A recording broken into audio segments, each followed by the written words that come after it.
में डूबे वक्त ने अंबर, भय में डूबे वक्त ने अंबर, वक्त को होते गारत देखा, नयन अब तक सहमे है जिसने आपातकाल का भारत देखा। 50 वर्ष बीत चुके हैं, जी हाँ, 25 जून 1975 वही तारीख जिस दिन इस देश की तत्कालीन प्रधानमंत्री ने देश में आपातकाल की घोषणा कर दी थी। और 21 माह का वह लंबा दौर जब मौलिक अधिकार प्रतिबंधित, अनुच्छेद 19 मौन, छात्र, पत्रकार, नेता जेल में, और पत्रकारिता पर सेंसरशिप, 1 लाख से अधिक लोगों की गिरफ्तारी।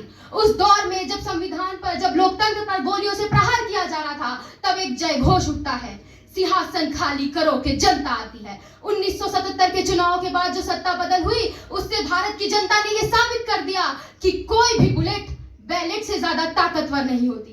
आपातकाल से हमें अनेकानेक सबक मिलते हैं। सर्वप्रथम कि संविधान केवल एक किताब नहीं, संविधान केवल एक किताब नहीं, बल्कि एक संकल्प है जिसका संरक्षण करना हर भारतीय नागरिक का कर्तव्य है। हमें आपातकाल से यह भी सबक मिलता है कि विपक्ष और भारत के पत्रकार का मजबूत होना आवश्यक है, क्योंकि देश भय से नहीं, तर्क और बहस से चलता है।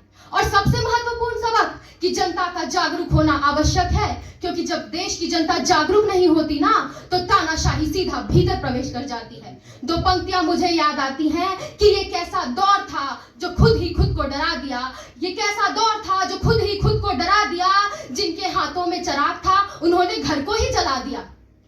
आपातकाल केवल भारत के इतिहास में एक ऐतिहासिक घटना नहीं, बल्कि एक सबक है जो हमें यह सीख देता है कि हमारा शिक्षित होना आवश्यक है, सत्य के मार्ग पर चलना आवश्यक है, क्योंकि यदि हम सत्य के मार्ग पर चलेंगे, शिक्षित होंगे और सवाल करने से नहीं डरेंगे, तो दुनिया की कोई भी ताकत भारत के लोकतंत्र की आत्मा को झुका नहीं सकती।